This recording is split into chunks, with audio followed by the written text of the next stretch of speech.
Yes news में आप सभी दर्शकों का स्वागत है। मैं आपके साथ इलियास बड़ेघर। आइए देखते हैं आज की खबर क्या कहती है।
ವಿಜಯಪುರ ನಗರದಲ್ಲಿ ಸರ್ಕಾರಿ ವೈದ್ಯಕೀಯ ಮಹಾವಿದ್ಯಾಲಯವನ್ನು ಯಾವುದೇ ಕಾರಣಕ್ಕೂ ಖಾಸಗಿ ಸಹಭಾಗಿತ್ವದಲ್ಲಿ ಮಾಡಿಕೊಡುವುದು, ಸರ್ಕಾರಿ ವೈದ್ಯಕೀಯ ಮಹಾವಿದ್ಯಾಲಯ ಸ್ವತಂತ್ರವಾಗಿ ಸರ್ಕಾರ ನಡೆಸಬೇಕಂತಕ್ಕಂಥ ಒಂದು ವಿಚಾರವನ್ನು ಇಟ್ಟುಕೊಂಡು ಇಲ್ಲಿ ನಗರದಲ್ಲಿ ಇವತ್ತಿಗೆ 74 ದಿವಸ ನಾವು ಅನಿರ್ದಿಷ್ಟ ಧರಣಿ ಸತ್ಯಾಗ್ರಹ.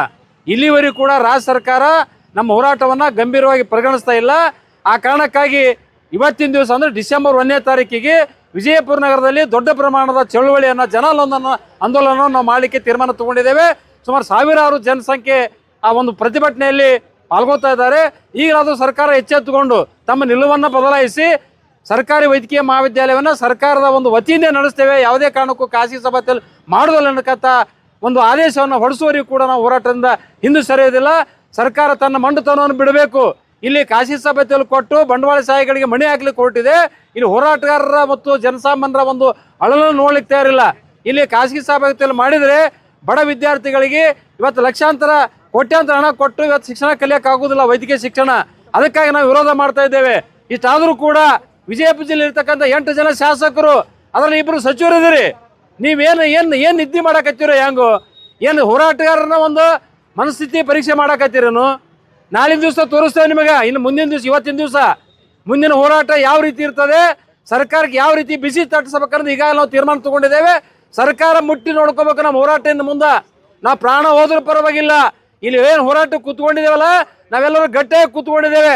ಸರ್ಕಾರಿ ವೈದ್ಯಕೀಯ ಮಹಾವಿದ್ಯಾಲಯ ಸರ್ಕಾರದ ಅಧೀನದಲ್ಲಿ ನಡೆಸ್ತೇವೆ ಅಂತಕ್ಕಂಥ ಒಂದು ಸ್ಪಷ್ಟ ಆದೇಶ ಹೋರಾಟಗಾರ ಕೈ ಕೊಡುವವರೆಗೂ ಕೂಡ ನಾವು ಎದ್ದು ಹೋಗೋದಿಲ್ಲ.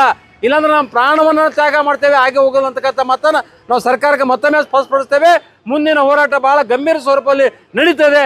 ನಾಳಿನ ಹೋರಾಟಕ್ಕೆ ಸರ್ಕಾರ ಸ್ಪಂದನೆ ಮಾಡದೇ ಇದ್ರೆ ಕೊನೆಯದಾಗಿ ಅಮಾನವ ಸತ್ಯಾಗ್ರಹ ಕೂಡ ನಾವು ಮಾಡಲಿಕ್ಕೆ ತಯಾರಿದ್ದೇವೆ. ಆ ಒಂದು ಸಂದರ್ಭದಲ್ಲಿ ನಾವು ಪ್ರಾಣ ಕೂಡ ಹೋದ್ರೂ ಚಿಂತೆ ಇಲ್ಲ.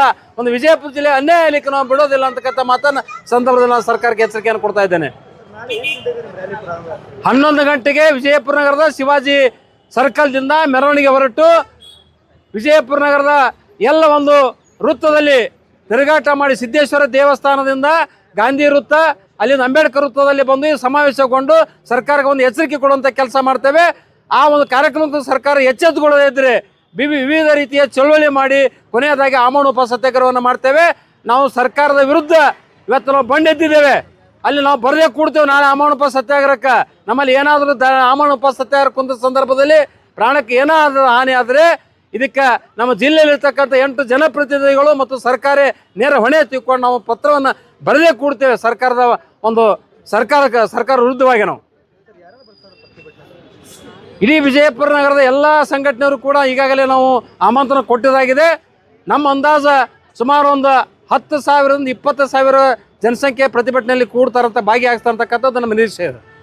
ಯಾವ ರೀತಿ ರೂಪ ಇರ್ತವೆ ಪ್ರತಿಭಟನೆ? ಅಂಗಡಿ ಬಂದ್ ಮಾಡ್ತೀರಿ? ಇಲ್ಲ, ಈ ಸದ್ಯಕ್ಕೆ ಅಂಗಡಿ ಬಂದ್ ಮಾಡೋದು ಅಥವಾ ವಿಜಯಪುರ ಬಂದ್ ಮಾಡುವಂತಕ್ಕಂಥ ಈ ಸದ್ಯ ಇಲ್ಲ. ನಾಳೆ ಕೇವಲ ನಾವು ಮೆರವಣಿಗೆ ಮಾಡಿ ಪ್ರತಿಭಟನೆ ಮಾಡ್ತೇವೆ, ಆಂದೋಲನ. ಅದಕ್ಕೂ ಬಗ್ದಿದ್ರೆ ಮುಂದೆ ತೀವ್ರ ಸ್ವರೂಪ ನಾವು ಚಳುವಳಿಯನ್ನು ಮಾಡ್ತೇವೆ. ಸುಲ್ತಾನ್ ಗೋಟ್ ವ್ಯಾಪಾರಿ अकीका, शादी, वलीमा और कुर्बानी जैसे और भी प्रोग्राम्स के लिए साल के 12 महीने सुल्तान गोट व्यापारी निसार अहमद बैरुडगी से संपर्क करें। इनके पास हर किस्म के जैसे जवारी, कश्मीरी, राजस्थानी, सुराई बकरे अवेलेबल हैं। यहाँ आपको केजी के हिसाब से या नगद बकरे भी मिलेंगे। तो देर किस बात की, अपने प्रोग्राम्स को शानदार और सक्सेसफुल करके अपने मेहमानों और दोस्तों का दिल जीतने के लिए स्क्रीन पर दिए गए नंबर पर कॉल करके अपने मनपसंद बकरे हासिल करें। एड्रेस सुल्तान गोट व्यापारी, JM रोड, कच्ची महल बैक साइड, माशा अल्लाह हाउस, बीजापुर। 4 ದಿವಸ ಇವತ್ತಿಗೂ ನೀವು ಕೂತಿರಲಿಲ್ಲ, ಸತ್ಯಾಗ್ರಹ ಮಾಡ್ತಾ ಇದ್ದೀರಿ, ಪ್ರತಿಭಟನೆ ಮಾಡ್ತಾ ಇದ್ದೀರಿ. ನಗರ ಶಾಸಕರು ಬಂದು ಭೇಟಿಯಾಗ್ಯಾರ. ಈಗ ಅವ್ರದೇ ಅದ ಇದು ಒಳಗೆ ಕಿತಾಪತಿ ಇರೋದೇ ಅವ್ರದೇ ಅದ. ಈಗ ನಗರ ಶಾಸಕರು ಅವ್ರನ್ನ ಖಾಸಗಿ ಸಹಭಾಗಿ ತಿರುಗಲಿ ಅಂತಕ್ಕಂಥ ವಿಚಾರ ಅದ. ಏನು ಜಿಲ್ಲಾ ಉಸ್ತುವಾರಿ ಸಚಿವರು ನಾವು ನಮ್ಮನ್ನು ಬೆಂಗಳೂರು ಕರ್ಕೊಂಡು ಹೋದ್ರು, ಭಾಳ ಖುಷಿ ಪಟ್ಟಿದ್ದೇನು. ಏನೋ ಜಿಲ್ಲಾ ಉಸ್ತುವಾರಿ ಸಚಿವರು ಮನಸ್ಸು ತೊಗೊಂಡಿದ್ದಾರೆ, ಮನಸ್ಸು ಮೇಲೆ ಏನೋ ಅಂತ ಸರ್ಕಾರಿ ವೈದ್ಯಕೀಯ ಮಹಾವಿದ್ಯಾಲಯ ಸರ್ಕಾರದ ವತಿಯಿಂದ ನಡ್ಸಕ್ಕೆ ಒಂದು ಏನೋ ಸರ್ಕಾರಕ್ಕೆ ಒತ್ತಡ ತಂದು ಮಾಡಿ ಕೊಡ್ತಾರೆ ಅಂತ ನಾವು ಭಾಳ ಖುಷಿಯಿಂದ ಬೆಂಗಳೂರಿಗೆ ಹೋದೆವು. ಆದ್ರೆ ಅವ್ರು ಸುಮ್ಮನೆ ಕಾಟಾಚಾರಕ್ಕೆ ಕಣ್ಣು ಒರೆಸುವಂಥ ತಂತ್ರ ಮಾಡಿ ಮುಖ್ಯಮಂತ್ರಿ ಮಂದಿ ಹೆಂಗೆ ಹೇಳಿದ್ರಪ್ಪ ಅಂತಂದ್ರೆ, ನಾವು ಎಲ್ಲಿದೋ ಒಂದು ಪಾಕಿಸ್ತಾನದಿಂದ ಬಂದವ್ರ ಟೈಪ್ ಮಾತಾಡಿದ್ರು. ಅಲ್ಲಿ ಇವ್ರಿಗೆ ಹಿಂಗೆ ಇಷ್ಟನ ದನಿ ಕೊಡ್ತಾರ್ರಿ, ಇವ್ರಿಗೆ ಖಾಸಗಿ ಸಭೆ ಬ್ಯಾಡತ್ರಿ, ಹಿಂಗೆಲ್ಲ ಹೇಳಿದ್ರು ಅವರು. ಅಂದ್ರೆ ಅವ್ರಿಗೆ ಆಸಕ್ತಿ ಇಲ್ಲ, ಸುಮ್ಮನೆ ಕಾಟಾಚಾರ ಕರ್ಕೊಂಡೋಗಿ ಮೂಗಿ ತುಪ್ಪ ಒರೆಸಿ ನಮ್ಗೆ ಅಪಮಾನ ಕೂಡ ಮಾಡಿಸಿಂದ ಕಳಿಸಿದಾರ. ಅದಕ್ಕೆ ಇವತ್ತು ನಾವು ರೋಚಿಗೆ ಇದ್ದಿದ್ದೆವು. ಯಾವ ರೀತಿ ನಾವು ಹೋರಾಟ ಮಾಡ್ಬೇಕಂದ್ರೆ ಈಗಾಗಲೇ ನಾವೆಲ್ಲ ಮಾತಾಡ್ಕೊಂಡಿದ್ದೇವೆ ಎಲ್ಲ ನಮ್ಮ ಮುಖಂಡರು ಕೂಡ. ಹೀಗೆ ಎಚ್ಚೆತ್ತೋಗ್ಬೇಕು ಸರ್ಕಾರ. ಇನ್ನು ಇದೇ ರೀತಿ ನಮಗೆ ಮನಸ್ಸು ನೋಯಿಸುವಂಥ ಕೆಲಸ ಅಥವಾ ಇವ್ರು ಎಲ್ತಾನ ಕೂಡಲಿ ಸಾಕಾಗಿ ಎದ್ದು ಹೋಗಾರ ತಿಳ್ಕೊಂಡ್ರೆ ಏನಾದರೂ ಮೋಸ ನೋಡೋಕ್ಕಾತ್ರ ಇದಕ್ಕೆ ಇತಿಹಾಸ ಮಾಡಿ ತೋರಿಸ್ತೇವೆ ಹೋರಾಟ. ಯಾಕಂದ್ರೆ ಬಿಜಾಪುರ ಜಿಲ್ಲೆ ಅಂತಂದ್ರೆ ಇದು ಕ್ರಾಂತಿಯ ನಾಡು. 12ನೇ ಶತಮಾನದಲ್ಲಿ ವಿಶ್ವಗುರು ಬಸವಣ್ಣವರು ಯಾವ ರೀತಿ ಕ್ರಾಂತಿ ಮಾಡಿದ್ರು, ಈ 21ನೇ ಶತಮಾನದಲ್ಲಿ ಕ್ರಾಂತಿ ನಡೀತದೆ ವಿಜಯಪುರ ಜಿಲ್ಲೆ. ಅದು ನಡೆದಿದ್ದೆ ಆದ್ರೆ ಇದು ಸರ್ಕಾರಿ ವೈದ್ಯಕೀಯ ಮಹಾವಿದ್ಯಾಲಯ ಸಲುವಾಗಿ ಕ್ರಾಂತಿ ವಿಜಯಪುರ ಜಿಲ್ಲೆಯಲ್ಲಿ ನಡೀತದೆ. ನಗರ ಶಾಸಕರು ಮತ್ತು ಪಕ್ಷವರು ಮತ್ತು ಮುಖ್ಯಮಂತ್ರಿ ಹೊಂದಾಣಿಕೆ ಇದೆ. ಹೊಂದಾಣಿಕೆ ರಾಜಕೀಯ ಅದ. ಇವತ್ತು ಅವ್ರೆಲ್ಲರೂ ಒಂದೇ ಇರ್ತಾರೆ, ಓಟ್ ಹಾಕೋರೆ ಹುಚ್ಚರು. ಇಲ್ಲಿ BJP, ಕಾಂಗ್ರೆಸ್, JDS ಇವೆಲ್ಲ JCB ಅಂತ ಕರಿತೇವೆ ನಾವು. ಇವೆಲ್ಲ ಹೊಸರುಗಳು ಒಂದೇ ತಾಟ್ನ ಊಟ ಮಾಡ್ತಾರೆ. ವಿಧಾನಸೌಧನಾಗ ಚಪ್ಪಲಿ ಹೊಡೆದಂಗೆ ಮಾಡ್ತಾರ. ಅಂದ್ರೆ ಜನ ಹೋಗ್ಸಿಂದ ಇವರು ಹಳ್ಳ್ಯಾಗ ಹೊಡೆದಾಡ್ಬೇಕು ನಾಯಿಗತ್ಲೆ. ಇವರು ಇಲ್ಲ ಒಂದೇ ತಾಟ್ನ ಊಟ ಮಾಡ್ತಾರೆ, ನಾವು ಹುಚ್ಚರ ಥರ ಹೊಡೆದಾಡೋದಿಲ್ಲ. ಇವರೆಲ್ಲ ಹೊಸರು ಪಕ್ಷರು ಕುಡ್ಕೊಂಡೆ ಜನರಿಗೆ ಮೋಸ ಮಾಡಕತ್ತಾರ. ಇನ್ನು ಜನ ಎಚ್ಚೆತ್ತುಕೊಳಕತ್ತಾರ, ಇಲ್ಲಿ ತನಕ ಸಾಕಪ್ಪ ಓಟ್ ಹಾಕಿ ಇವರೆಲ್ಲ ಒಂದೇ ಅದಾರ, ನಮ್ಮನ್ನು ಹುಚ್ಚರು ಮಾಡ್ಯಾರ, ಇನ್ನು ನಾವಿನ್ನು ಬುದ್ಧಿ ಕಲಿಸ್ಬೇಕಂತಕ್ಕಂಥ ನಿಟ್ಟಿನಲ್ಲಿ ಎಲ್ಲರೂ ತಯಾರಾಗ್ಯಾರ ಜನ. ಈಗ ಮುಖ್ಯಮಂತ್ರಿಯವರಿಗೆ ಅವ್ರು ಏನು ಹೇಳಿದ್ರು, ಖಾಸಗಿ ಸಹಭಾಗಿತ್ವ ಮಾಡಿದ್ರೆ ನಮಗೆ ಸರ್ಕಾರಕ್ಕೆ ಹೊರೆ ಆಗೋದಿಲ್ಲ, ಸರ್ಕಾರ ವತಿಯಿಂದ ಮಾಡಾಕ ನಮ್ಮನ್ನು ಕೋಟಿ ರೊಕ್ಕ ಕೊಡೋಕ್ಕಾಗಲ್ಲ ಅಂತ ಹೇಳಿದ್ರು. ಮತ್ತು ಬಾಗಲಕೋಟೆ 450 ಕೋಟಿ ಕೊಟ್ಟರು, ಅಲ್ಲಿ 1 ಇಂಚು ಜಾಗ ಇಲ್ಲ. ವಿಜಯಪುರದಲ್ಲಿ ಸರ್ಕಾರಿ ಜಿಲ್ಲಾ ಸರ್ಕಾರಿ ಆಸ್ಪತ್ರೆ ಆವರಣದಲ್ಲಿ ಸುಮಾರು 153 ಎಕರೆ ಜಾಗ ಇದೆ, ವಿಸ್ತಾರವಾದಂಥದ್ದು. ಟ್ರಾಮಾ ಸೆಂಟರ್ ಅದ, ಹೆರಿಗೆ ಆಸ್ಪತ್ರೆ ಅದ, MRI ಸ್ಕ್ಯಾನ್ ಇದೆ, CT ಸ್ಕ್ಯಾನ್ ಇದೆ, ಎಲ್ಲ ರೀತಿಯ ಒಂದು ವ್ಯವಸ್ಥೆ ಒಳಗೊಂಡಂಥ ಒಂದು ಬೃಹತ್ ಕಟ್ಟಡ ಇದೆ. ಇಷ್ಟೆಲ್ಲ ಇದ್ರೂ ಕೂಡ ಉದ್ದೇಶಪೂರ್ವಕವಾಗಿ ಖಾಸಗಿಯವ್ರ ಕೈಯಾಗ ಕೊಟ್ಟಿಸಿಂದ ಇದೆಲ್ಲ ಬಂಡವಾಳಶಾಹಿಗಳ ಕುತಾಂತರ ಕೋಟಿ ಹಣವನ್ನು ಇವರು ಭ್ರಷ್ಟಾಚಾರ ಮಾಡೋಕೆ ಇದೊಂದು ವ್ಯವಸ್ಥೆ ಮಾಡ್ಕೊಳತ್ತಾರ. ಶಕ್ತಿ ಪ್ರದರ್ಶನ ಸರ್ಕಾರ ವಿರುದ್ಧ ಒಂದು ಬಂಡ್ ಹೇಳ್ತೇವೆ ನಾಳೆ. ಸರ್ಕಾರ ಅಂದ್ರೆ ಹೋರಾಟಗಾರ ಶಕ್ತಿ, ವಿಜಯಪುರ ಜಿಲ್ಲೆ ಜನರ ಶಕ್ತಿ ಏನು ಅನ್ನೋದು ನಾಳೆ ಸರ್ಕಾರಕ್ಕೆ ನಾವು ತೋರಿಸ್ಕೊಡ್ತೇವೆ. ಅರವಿಂದ್ ಕುಲಕರ್ಣಿ, ರೈತ ಮುಖಂಡರು. ಸುಮಾರು 74 ದಿನ ಆಯ್ತು ಇವತ್ತಿಗೆ ಇಲ್ಲಿ ಒಂದು ಸರ್ಕಾರಿ ವೈದ್ಯಕೀಯ ಕಾಲೇಜ್ ಬಿಜಾಪುರದಲ್ಲಿ ಆಗಬೇಕು ಅಂತೇಳಿ ಒಂದು ಹೋರಾಟ ನಡೀತಾ ಇದೆ. ಬಟ್ ಸರ್ಕಾರ ಈ ಒಂದು ವೈದ್ಯಕೀಯ ಕಾಲೇಜ್ PPP ಮಾದರಿಯಲ್ಲೇ ಮಾಡಬೇಕು ಅಂತೇಳಿ ಒಂದು ಹಠವನ್ನು ತೊಟ್ಟಿದೆ. ಸೊ ಇದರ ವಿರುದ್ಧ ನಾವು ನಾಳೆ ಒಂದು ದೊಡ್ಡ ರ್ಯಾಲಿ ನಡೀತಾ ಇದೆ. ಮೊನ್ನೆ ನಾವು ನಿಯೋಗ ಕರ್ಕೊಂಡು ಹೋದಾಗ ಮುಖ್ಯಮಂತ್ರಿ ಅವರು ನಮಗೆ ಒಂದು ಸೌಜನ್ಯಕ್ಕೂ ಒಂದು ಕುರ್ಚಿಯಲ್ಲಿ ಕೂತ್ಕೊಂಡು ಮಾತಾಡುವಂಥ ಒಂದು ಕೆಲಸವನ್ನು ಮಾಡಲಿಲ್ಲ. ಅವರು ಕ್ಯಾಬಿನಲ್ಲಿ ಸುಮಾರು 150 ಕುರ್ಚಿ ಇದ್ರೂ ಕೂಡ ನಾವು ಬಿಜಾಪುರದಿಂದ ಹೋದಂಥ ಹೋರಾಟಗಾರರಿಗೆ ಒಂದು ಕೂತ್ಕೊಳ್ಳುವಂಥ ವ್ಯವಸ್ಥೆ ಕೂಡ ಮುಖ್ಯಮಂತ್ರಿಗಳು ಮಾಡಲಿಲ್ಲ. ಆದರೂ ಕೂಡ ಅವ್ರ ಮುಂದೆ ನಾವು ಬೇಡಿಕೆ ಇಟ್ವಿ, ನಮ್ಮ ಜಿಲ್ಲೆಗೆ PPP ಮಾದರಿ ಕೈಬಿಟ್ಟು ದಯವಿಟ್ಟು ತಾವು ಸರ್ಕಾರಿ ವತಿಯಿಂದ ಸರ್ಕಾರಿ ವೈದ್ಯಕೀಯ ಕಾಲೇಜ್ ನಮ್ಮ ಜಿಲ್ಲೆಗೆ ಕಟ್ಟಬೇಕು ಅಂತ ಹೇಳಿದಾಗ ನಮ್ಮ ಹತ್ರ ದುಡ್ಡೇ ಇಲ್ಲ ಅಂತ ಹೇಳಿದ್ರು. ದುಡ್ಡು ಇಲ್ಲ ಅಂತಂದಮೇಲೆ ನಾವು ಹೇಳಿದ್ವಿ, ಇಲ್ಲ ಸರ್ ನೀವು PPP ಬಿಟ್ಟು ನಮಗೆ ಮೆಡಿಕಲ್ ಕಾಲೇಜ್ ಗೌರ್ಮೆಂಟೇ ಬೇಕು ಅಂತಂದರೆ ಹೇಳ್ತಾರೆ ಮುಖ್ಯಮಂತ್ರಿಯವರು, ನಿಮಗೆ PPP ಬೇಡ ಅಂದರೆ ನಿಮ್ಮ ಜಿಲ್ಲೆಗೆ ಮೆಡಿಕಲ್ ಕಾಲೇಜಿಗೆ ಕ್ಯಾನ್ಸಲ್ ಮಾಡ್ತೀವಿ ಅಂತೇಳಿ ಒಂದು ಉದ್ದಟದ ಉತ್ತರ ಕೊಟ್ಟರು. ಸರ್ಕಾರದಲ್ಲಿ ದುಡ್ಡು ಇಲ್ಲ ಅಂತ ಹೇಳಿದಾಗ ತಾವು ಬಾಗಲಕೋಟೆಯಲ್ಲಿ ತಾವು ಗೌರ್ಮೆಂಟ್ ಮೆಡಿಕಲ್ ಕಾಲೇಜ್ ಮಾಡಿದ್ರ ಅಂತ ಹೇಳಿದ್ಮೇಲೆ ಆಯಿತು ಬಾಗಲಕೋಟೆನಲ್ಲೂ ಕೂಡ ನಾವು ಕ್ಯಾನ್ಸಲ್ ಮಾಡ್ತೀವಿ ಅಂತ ಹೇಳಿದಾಗ ಈ ಥರ ಒಂದು ಉದ್ದಾಟದ ಉತ್ತರ ನಮ್ಮ ರಾಜ್ಯದ ಮುಖ್ಯಮಂತ್ರಿಗಳ ಬಾಯಿಂದ ಬಂದಿತ್ತು. ಇವಾಗ ಕನಕ್ಪುರ ಒಂದು ತಾಲೂಕು ಪ್ರದೇಶ, ಕನಕ್ಪುರ ಒಂದು ತಾಲೂಕು ಪ್ರದೇಶ ಆದರೂ ಕೂಡ ಬಜೆಟ್ನಲ್ಲಿ ಮುಖ್ಯಮಂತ್ರಿಯವರು ಗೌರ್ಮೆಂಟ್ ಮೆಡಿಕಲ್ ಕಾಲೇಜ್ ಅನೌನ್ಸ್ ಮಾಡಿದ್ದಾರೆ. ಅಲ್ಲಿ ಇವರಿಗೆ ದುಡ್ಡಿದೆ. ಕನಕ್ಪುರದಲ್ಲಿ 1 ಇಂಚು ಜಾಗ ಕೂಡ ಇಲ್ಲ. ಕೇವಲ ಜಾಗ ಖರೀದಿ ಮಾಡೋಕ್ಕೆ 85 ಕೋಟಿ ಖರ್ಚು ಮಾಡಿದ್ದಾರೆ. ಮತ್ತು ಬಿಲ್ಡಿಂಗ್ ಕಟ್ಟೋಕ್ಕೆ 550 ಕೋಟಿ ಖರ್ಚು ಮಾಡಿದ್ದಾರೆ. ಅದೇ ರೀತಿಯಲ್ಲಿ ಬಾಗಲಕೋಟೆನಲ್ಲಿ 450 ಕೋಟಿ ಸ್ಯಾಂಕ್ಷನ್ ಮಾಡಿದೆ. ನೋಡಿ, ಬಾಗಲಕೋಟೆ ಕೂಡ PPP ಮಾದರಿಯಲ್ಲಿ ಇತ್ತು. PPP ಮಾದರಿಯಿಂದ ಹೊರಗಡೆ ತೆಗೆದು ಸಂಪೂರ್ಣವಾಗಿ ಗೌರ್ಮೆಂಟ್ ಮೆಡಿಕಲ್ ಕಾಲೇಜ್ ಬಾಗಲಕೋಟೆನಲ್ಲಿ ಮಾಡ್ತಿದ್ದಾರೆ. ಯಾಕೆ ಬಾಗಲಕೋಟೆಯಲ್ಲಿ PPP ಇದು ಗೌರ್ಮೆಂಟ್ ಮೆಡಿಕಲ್ ಕಾಲೇಜ್ ಯಾಕೆ ಆಯಿತು? ಅಲ್ಲಿಯ ಜನರು ಒಗ್ಗಟ್ಟಾದರು, ವಿದ್ಯಾರ್ಥಿಗಳು ಒಗ್ಗಟ್ಟಾದರು, ರಾಜಕಾರಣಿಗಳು ಒಗ್ಗಟ್ಟಾದರು. ನಮ್ಮ ಬಿಜಾಪುರದಲ್ಲಿ ಒಗ್ಗಟ್ಟಿಲ್ಲ. ನಮ್ಮ ರಾಜಕಾರಣಿಗಳು, ಇದು ರಾಜಕಾರಣಿಗಳಿಂದ ಬಿಜಾಪುರ ಸಿಟಿ MLA ಆದಂಥ ಬಸವಣ್ಣ ಪಾಟೀಲ್ ಯತ್ನಾಳ್ ಅವರು 500 ಕೋಟಿ ಹೂಡಿಕೆ ಮಾಡ್ತೀನಿ ಅಂತೇಳಿ ತಾವೇ ಸ್ವತಃ ಸದನದಲ್ಲಿ ಹೇಳಿದ್ದಾರೆ. ಬೇಕಾದರೆ ಇದಕ್ಕೆ MB ಪಾಟೀಲ್ ಕೈ ಜೋಡಿಸ್ಲಿ ಅಂತಲೂ ಕೂಡ ಹೇಳಿದ್ದಾರೆ. ಸೊ ಈ ರೀತಿ ಒಂದು ಹೇಳಿಕೆ ನಮ್ಮ ನಗರ ಶಾಸಕರಾಗಿದ್ದರೆ ಇಲ್ಲಿ ಒಂದು ದಿವಸ ಕೂಡ ಇಲ್ಲಿ ಬಂದು ಭೇಟಿ ಕೊಟ್ಟಿಲ್ಲ. ಕಾಟಾಚಾರಕ್ಕೆ MB ಪಾಟೀಲ್ರು ಮುಖ್ಯಮಂತ್ರಿ ಹತ್ರ ಹೋದ್ರು. ಕಾಟಾಚಾರಕ್ಕೆ ಇಲ್ಲಿ ಇಷ್ಟೆಲ್ಲ ಬೆಂಬಲ ಕೊಡ್ತೀನಿ ಅಂತ ಹೇಳಿದೆ. ಅಲ್ಲಿ ಮುಖ್ಯಮಂತ್ರಿ ಅವರ ಹತ್ರ ಒಂದು ಬಾಯಿ ಕೂಡ ಬಿಟ್ಕೊಡ್ಲಿಲ್ಲ. ಅವರು ನಮಗೆ ಒಂದು ಪರಿಚಯ ಯಾವ ಥರ ಮಾಡಿಸ್ಕೊಟ್ರು ಅಂತಂದರೆ, ನಾವು ಬೇರೆ ದೇಶದಿಂದ ಬಂದಂಥ ಒಂದು ವ್ಯಕ್ತಿಗಳಾಗಿ ನಮಗೆ ಒಂದು ಪರಿಚಯ ಮಾಡಿಸ್ಕೊಟ್ರು. ಇವರು ಅಂತೇಳಿ ನಮಗೆ ಪರಿಚಯ ಮಾಡಿಸ್ಕೊಟ್ರು. ಇವರು ನಮ್ಮ ಜಿಲ್ಲೆಯವರು ಅಂತ ಹೇಳಿಲ್ಲ, ಇವರು ನಿಮಗೆ ಮನವಿ ಕೊಡೋಕೆ ಬಂದಿದ್ದಾರೆ ಅಂತೇಳಿ ಈ ಥರ ಒಂದು ಪರಿಚಯ ಮಾಡಿಕೊಟ್ರು. ನಮಗೆ ಸರ್ಕಾರದ ವತಿಯಿಂದ ಮೆಡಿಕಲ್ ಕಾಲೇಜ್ ಬೇಕು ಅಂದಾಗ ಮುಖ್ಯಮಂತ್ರಿ ಅವರು ಇದಕ್ಕೆ ಸ್ಪಂದನೆ ಕೊಡಲಿಲ್ಲ, ಪಾಸಿಟಿವ್ ಆಗಿ ಸ್ಪಂದನೆ ಕೊಡಲಿಲ್ಲ. ಅವರು PPP ಮಾದರಿಯಲ್ಲಿ ಮಾಡ್ತೀನಿ ಅಂತ ಹೇಳಿದ್ದಾರೆ. ಅದರ ವಿರುದ್ಧವಾಗಿ 75 ದಿವಸಕ್ಕೆ ನಾಳೆ ಡಿಸೆಂಬರ್ 1ನೇ ತಾರೀಕಿಗೆ ಒಂದು ಬೃಹತ್ ಜನಾಕ್ರೋಶ ಮೆರವಣಿಗೆ ಬಿಜಾಪುರಲ್ಲಿ ನಡೀತಾ ಇದೆ. ಈ ಒಂದು ಮೆರವಣಿಗೆಯಲ್ಲಿ ಜನಸಾಮಾನ್ಯರು ಭಾಗಿಯಾಗ್ತಿದ್ದಾರೆ, ವಿದ್ಯಾರ್ಥಿಗಳು ಭಾಗಿಯಾಗ್ತಿದ್ದಾರೆ, ರೈತ ಸಂಘಟನೆಗಳು ಭಾಗಿಯಾಗ್ತಿದ್ದಾರೆ, ಪ್ರಗತಿಪರ ಸಂಘಟನೆಗಳು ಭಾಗಿಯಾಗ್ತಾರೆ, ಕನ್ನಡ ಪರ ಸಂಘಟನೆಗಳು ಕೂಡ ಭಾಗಿಯಾಗ್ತಿದ್ದಾರೆ. ಸೊ ಈ ಒಂದು ಹೋರಾಟಕ್ಕೆ ನಾವು ಜಯ ಸಾಧಿಸ್ತೀವಿ. ಯಾವುದೇ ಕಾರಣಕ್ಕೂ ನಮ್ಮ 153 ಎಕರೆ ಇರುವಂಥ ಜಿಲ್ಲಾ ಆಸ್ಪತ್ರೆ 1 ಇಂಚು ಕೂಡ ಬಿಟ್ಕೊಡಂಗಿಲ್ಲ ಈ ಕಳ್ಳ ರಾಜಕಾರಣಿಗಳಿಗೆ.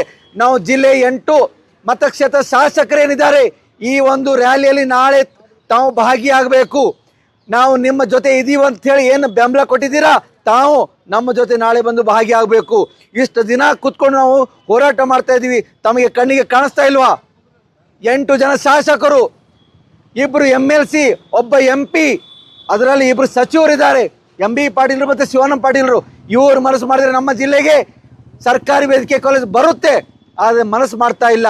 ಆಲ್ರೆಡಿ ನಮ್ಮ ಬಿಜಾಪುರಲ್ಲಿ 2 ಪ್ರೈವೇಟ್ ಮೆಡಿಕಲ್ ಕಾಲೇಜ್ ಇದ್ದಾವೆ, BID medical college, Al Ameen medical college. ನಾನು MB ಪಾಟೀಲ್ ಅವರಿಗೆ ಒಂದು ಸವಾಲು ಹಾಕ್ತೀನಿ, ನಿಮಗೆ ತಾಕತ್ತಿದ್ರೆ ನಿಮ್ಮ BID ಮೆಡಿಕಲ್ ಕಾಲೇಜಲ್ಲಿ ನಮ್ಮ ಜಿಲ್ಲೆಯಲ್ಲಿ ಕಲಿಯುವಂಥ ವಿದ್ಯಾರ್ಥಿಗಳಿಗೆ ಫ್ರೀ ಸೀಟ್ ಕೊಡಿ. ಎಲ್ರಿಗೂ ಕೊಡೋಕ್ಕಾಗಲ್ಲ ಅಂದರೆ ಬಾಯಿ ಮುಚ್ಕೊಂಡು ಸುಮ್ಮನೆ ಇರಬೇಕು ನೀವು. ನಮಗೆ ಕಾಟಾಚಾರಕ್ಕೆ ನಮಗೆ ಮುಖ್ಯಮಂತ್ರಿ ಹತ್ರ ಹೋಗಿ ಅವಮಾನ ಮಾಡಿದ್ದೀರಾ. ಇದು ಕೇವಲ ಹೋರಾಟಗಾರರಿಗೆ ಮಾಡಿದಂಥ ಅವಮಾನ ಅಲ್ಲ, ಇಡೀ ನಮ್ಮ ಬಿಜಾಪುರ ಜಿಲ್ಲೆಯ ಜನರಿಗೆ ಮಾಡಿದಂಥ ಅವಮಾನ, ನಮ್ಮ ಬಿಜಾಪುರ ಜಿಲ್ಲೆಯಲ್ಲಿ ಕಲಿಯುವಂಥ ವಿದ್ಯಾರ್ಥಿಗಳು ಮಾಡಿದಂಥ ಅವಮಾನ ನೀವು. ಇದಕ್ಕೆ ಪ್ರತ್ಯುತ್ತರವಾಗಿ ನಾಳೆ ರ್ಯಾಲಿಯಲ್ಲಿ ನಿಮಗೆ ಬಿಸಿ ಮುಡಿಸುವಂಥ ಕೆಲಸನ ಮಾಡ್ತಾ ಇದ್ದೀವಿ. ಜಿಲ್ಲೆಯ ಜನರು ಇಲ್ಲಿ ಜನ ಆಕ್ರೋಶದಿಂದ ಒಂದು ಪ್ರತಿಭಟನೆಯಲ್ಲಿ ಭಾಗಿಯಾಗ್ತಿದ್ದಾರೆ. ಇದು ಮುಂದೊಂದು ದಿನ ಹೋರಾಟಗಾರ ಹೋರಾಟ ಮಾತ್ರ ಅಲ್ಲ, ಮುಂದೊಂದು ದಿನ ಜನಾಂದೋಲನ ಆಗಿ ಪರಿವರ್ತನೆ ಆಗುತ್ತೆ. ಇದು ನಿಮಗೆ ಒಂದು ಎಚ್ಚರಿಕೆ ಗಂಟೆ ಕೊಡ್ತಾ ಇದ್ದೀವಿ ನಾವು. MB ಪಾಟೀಲ್ ಅವರಿಗೆ, ಶಿವಾನಂದ ಪಾಟೀಲ್ ಅವರಿಗೆ, ನಗರ ಶಾಸಕ ಯತ್ನಾಳ್ ಅವರಿಗೆ, ಸಿದ್ದರಾಮಯ್ಯ ಸರ್ಕಾರಕ್ಕೆ ಈ ಒಂದು ಎಚ್ಚರಿಕೆ ಗಂಟೆ ಕೊಡ್ತಾ ಇದ್ದೀವಿ. ತಾವು ಬೇಗ ಎಚ್ಚೆತ್ಕೊಂಡು ಈ ಒಂದು ನಮ್ಮ ಜಿಲ್ಲೆಗೆ ನಮ್ಮ ಬೇಡಿಕೆಗೆ ತಾವು ಸ್ಪಂದಿಸಬೇಕು. PPP ಮಾದರಿ ಕೈ ಬಿಡಬೇಕು. ತಾವು ಕನಕಪುರಕ್ಕೆ ಅಲ್ಲಿ ಗೌರ್ಮೆಂಟ್ ಮೆಡಿಕಲ್ ಕಾಲೇಜ್ ಕಟ್ಟಿದ್ದೀರಾ. ಸಿದ್ದರಾಮಯ್ಯರಿಗೆ ನಾನು ಪ್ರಶ್ನೆ ಮಾಡ್ತೀನಿ, ನಿಮಗೆ ತಾಕತ್ತಿದೆ ಕನಕಪುರದಲ್ಲಿ PPP ಮಾಡೆಲ್ನಲ್ಲಿ ನೀವು ಮೆಡಿಕಲ್ ಕಾಲೇಜ್ ಕಟ್ಟಿ ತೋರಿಸಿ. ಯಾಕಂದರೆ ಅದು DK ಶಿವಕುಮಾರ ಕ್ಷೇತ್ರ, ನಿಮಗೆ ಆ ದಮ್ ಇಲ್ಲ ಅಂತ ನಾನು ಹೇಳ್ತಾ ಇದ್ದೀನಿ. ಸೊ ಈ ಒಂದು ಹೋರಾಟದಲ್ಲಿ ನಾವು ಎಲ್ಲರೂ ಒಗ್ಗಟ್ಟಾಗಿ ಈ ಒಂದು ಹೋರಾಟಕ್ಕೆ ನಾವು ನಿರಂತರವಾಗಿ ಇದು ಒಂದು ಹೋರಾಟ ನಾವು ನಡೆಸ್ತಾ ಇದ್ದೀವಿ. ಮುಂದೊಂದು ದಿನ ಈ ಒಂದು ಹೋರಾಟ ಜನಾಂದೋಲನ ಆಗಿ ಪರಿವರ್ತನೆ ಆಗುತ್ತೆ.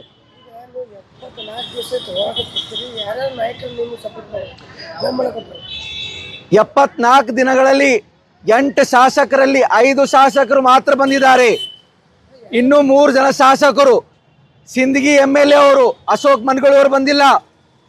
ವಿಜಯಪುರ ನಗರ ಶಾಸಕರು ಬಸನಗೌಡ ಪಾಟೀಲ್ ಯತ್ನಾಳ್ ಅವರು ಬಂದಿಲ್ಲ. ಮುದ್ದೇಬಿಹಾಳ್ ಶಾಸಕರು CS ನಾಡಗೌಡ ಅವರು ಬಂದಿಲ್ಲ. ಈ 3 ಜನರಿಗೆ ಯಾರು ಹೋಗಬೇಡ ಅಂತ ಹೇಳಿದ್ದಾರೆ.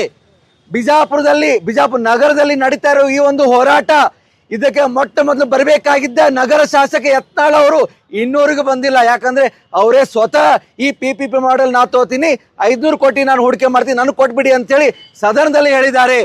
ಸೊ ಈ 3 ಜನ ಶಾಸಕರು ಬಿಟ್ಟು ಉಳ್ಕಿ ಜನ ಶಾಸಕರು ಬಂದಿದ್ದಾರೆ, ಬೆಂಬಲ ಅಂತ ಹೇಳಿದ್ದಾರೆ ಹೊರತಾಗಿ ಮೊನ್ನೆ ಮುಖ್ಯಮಂತ್ರಿ ಹತ್ರ ಹೋದಾಗ ಎಲ್ಲಾ ಶಾಸಕರು ಇರಬೇಕು ಅಂತ ನಾವು ಹೇಳಿದ್ವಿ. ಆದ್ರೆ MB ಪಾಟೀಲ್ ಬಿಟ್ಟು ಬೇರೆ ಯಾವ ಶಾಸಕರು ಈ ಒಂದು ನಿಯೋಗದಲ್ಲಿ ಇರಲಿಲ್ಲ. ಫಂಡಿಂಗ್ ಯಾರು ಮಾಡ್ತಾ ಇಲ್ಲ. ನಮಗೆ ಜನಸಾಮಾನ್ಯರು ಇಲ್ಲಿ ಬಂದು 1 ರೂಪಾಯಿ ಹಿಡ್ಕೊಂಡು 10 ರೂಪಾಯಿ ಹಿಡ್ಕೊಂಡು 100 ರೂಪಾಯಿ ಹಿಡ್ಕೊಂಡು ಜನ ಇಲ್ಲಿ ದೇಣಿಗೆ ಕೊಡ್ತಿದ್ದಾರೆ. ಇಲ್ಲಿ ಎಲ್ಲ ಸ್ಪಾನ್ಸರ್ ಮಾಡ್ತಿದ್ದಾರೆ. ಊಟ ಕೂಡ ಸ್ಪಾನ್ಸರ್ ಮಾಡ್ತಿದ್ದಾರೆ. ಊಟ ಸ್ಪಾನ್ಸರ್ ಮಾಡ್ಲಿಕ್ಕಂದ್ರೂ ನಾವು ನಮ್ಮ ಸ್ವಂತ ಖರ್ಚಿಂದ ಊಟ ಮಾಡ್ತಾ ಇದೀವಿ ಹೊರತಾಗಿ ಯಾರು ಇಲ್ಲಿ ರಾಜಕಾರಣಿಗಳು ಇಲ್ಲಿ ನಮಗೆ ಸಪೋರ್ಟಿಗೆ ಬಂದಿಲ್ಲ. ಭೋಗೇಶ್ ಸೋಲಾಪುರ್, ಆಮ್ ಆದ್ಮಿ ಪಾರ್ಟಿ ಜಿಲ್ಲಾಧ್ಯಕ್ಷ.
जैसा कि आप सब जानते हैं कि आप सभी का प्यार हमारे साथ कायम है। इसी तरह से हमारे इस चैनल को प्यार करते रहिए और हमारी सारी खबरों को लाइक, शेयर और सब्सक्राइब करना ना भूलिए। हमारा यही मकसद है कि आपको हर खबर जो है जैसा है वैसा ही आपको हम दिखाते रहेंगे, ना किसी का पक्ष लेंगे, ना किसी के विरोध में जाएंगे। हमारे कदम सच के साथ।